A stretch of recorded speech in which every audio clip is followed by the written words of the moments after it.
Good evening. Today we are starting the chapters or in disease of a spleen. Firstly, we should start with the anatomy of a spleen. The spleen is an organ located in the upper left abdomen, roughly the size of a clenched fist. It is a weight-shaped organ. In the adult, the spleen functions mainly as a clearing agent for the blood, removing all RBCs, and it also plays a role in the immune response. What are the anatomical position? The spleen is located in the left hypochondrium and partially in the epigastric region above of the abdomen, undercover the diaphragm and the rib cage, so it can't be palpated on the clinical examination except when enlarged. It is an intraperitoneal organ entirely surrounded by the peritoneum except at the splenic hilum. This figure shows us, this one is a posterior extremity and short gastric vessels, this then kidney shaped or gallbladder like a renal surface or splenic artery, inferior border of the splenic veins, anterior extremity, this one colic surface, and the middle one is a hilus. Okay, the spleen is connected to the stomach and the kidney parts by the greater omentum. First one is the greatosplenic ligament and second one splenorenal ligament. Gastrosplenic ligament connect the spleen to the greater curvature of the stomach, and splenorenal ligament connect the hilum of the spleen to the left kidney, and the splenic vessels and the tail of the pancreas lie within this ligament. Then a structure, spleen has a slightly oval shape. It is a dark purple in a color. Spleen 1 inch thick, 3 inch broad and 5 inch long and 7 ounce in weight. It is related with the 9 and 11 threads. It is covered by the weak capsule that protect the organ, allowing to it to expand. The outer surface of the spleen can be anatomically divided by the diaphragmatic surface and the visceral surface. Diaphragmatic surface contact with the diaphragm and rib cage, and visceral surface contact with the abdominal viscera. It has the anterior, superior, posterior medial, inferior borders, and posterior medial and the inferior borders are smooth, whilst anterior superior borders contain notches. The enlargement of the spleen, the superior border moves inferior medially and its notches can be palpated. What are the anatomical relation? It lies in a close proximity to the other structure in the abdomen. Anterior there is stomach, posterior diaphragm, left lung and the rib 9 and 11. Inferior left colic flexure, that is splenic flexure, and the medial left kidney, tail of the pancreas. Neurovascular supply, the spleen is a highly vascular organ. It receives its arterial supply from the splenic artery. This vessel arises from the celiac trunk, running laterally along the superior aspect of the pancreas with the splenorenal ligament. As the artery reaches the spleen, it branches into a 5 vessel, each supplying a different part of the organ. These arterial branches do not anastomose with each other. These enable a surgeon to remove one of the segment without affecting other. This procedure is known as the subtotal splenectomy. Venous drainage occurs through the splenic vein. It combines with the superior mesenteric vein to form a hepatic portal vein. The nerve supply to the spleen is in the form of a celiac plexus.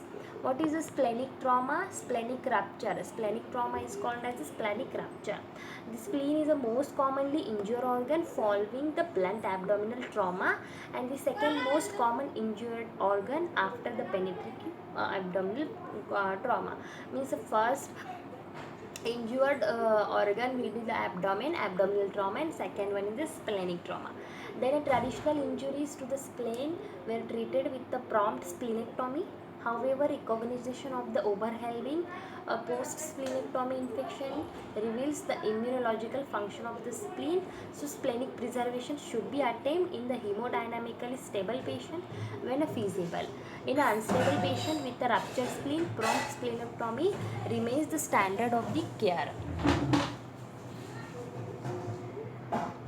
In history, we see the traditional splenectomy is done without any kind of hesitation, but now if we are remove the spleen, then a post splenectomy, after this for after the splenectomy there will be a immune there will be immunological problems to the patient, so we have to attempt to the preserve the spleen.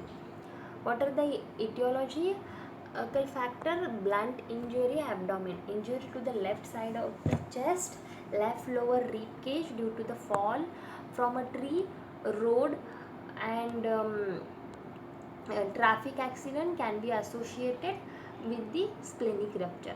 Retroperitoneal hemorrhage, fracture spine, and the renal injuries may be associated with the splenic injury.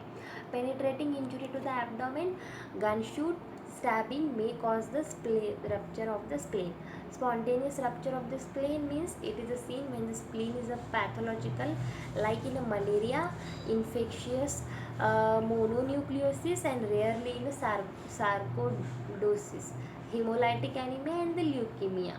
These are the spontaneous rupture of the spleen causes. Etiogenic splenic capsule may be torn during the surgical procedure such as a vagotomy and the gastrotomy due to the traction of the stomach. There are three types of this rupture. First one, acute splenic rupture. Second one, delayed splenic rupture, and third one is a acute splenic rupture. In the first one, acute splenic rupture, it is mostly occur due to the blunt trauma featured by the immediate intraperitoneal bleeding, and in this variety two types are seen. First one, patient condition deteriorate rapidly, giving a no chance to start a proper treatment, and in the second type there is an initial shock from where the patient recovered by the treatment, revealing a sign of a ruptured spleen, and fortunately the second time is a much more common. And in a delayed splenic rupture, it occurs after a few days to the injury and sudden intraperitoneal bleeding start. And these delayed rupture reported in a 10 to 15% of the cases with the blood trauma.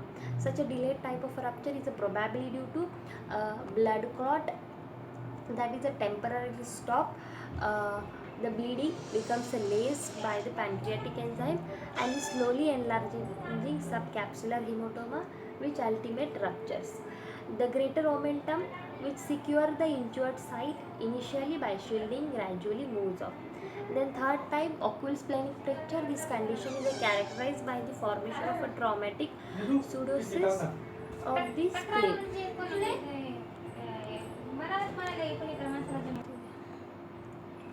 This condition is characterized by formation of a traumatic pseudocyst of the spleen, and this type of injury is in the 1% patient sustaining injury to the spleen, and it is caused by the association of the intrasplenic and the parasplenic hematoma. This one, in this figure we see the deep laceration to the spleen, and it will be occulted in the occult splenic rupture. What are the clinical features?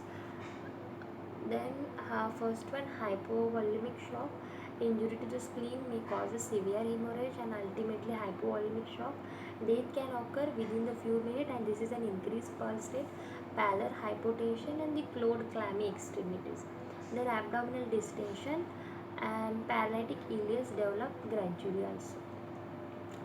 There are two signs found in the uh, splenic rupture. First one is a Crane sign and second one is a balance sign. In this picture we see the Crane sign. It is an irritation of the under surface of the diaphragm by the blood. It causes an irritation to the phrenic nerve C3 and the C4. So the pain is referred to the tip of the shoulder, that is a supraclavicular nerve C4. And in the balance sign, blood from the ruptured spleen is coagulated and may present as a tender mass that causes a dull sound on the percussion on the left side of the abdomen, and it is known as a balance size. Investigation: routine blood test, leukocytosis may be present, and in the straight X-ray we see the obliteration of the splenic outline and associated intestinal perforation and the fracture with USG abdomen and CT scan abdomen.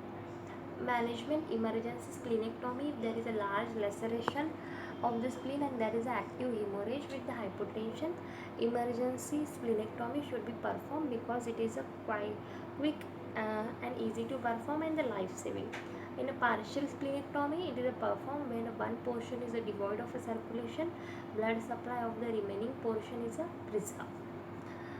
And in a splenography, it is performed when there is a small tear on the spleen and the general condition of the patient is good. The tear is sutured by the catgut and the flap of omentum can be wrapped to secure the tear. In a conservative management, and there is a triad. It could be tried if there is a parenchymal tear in a stable adult or a pediatric patient. The patient is admitted in ICU and the danger of a delayed hemorrhage should kept in the mind.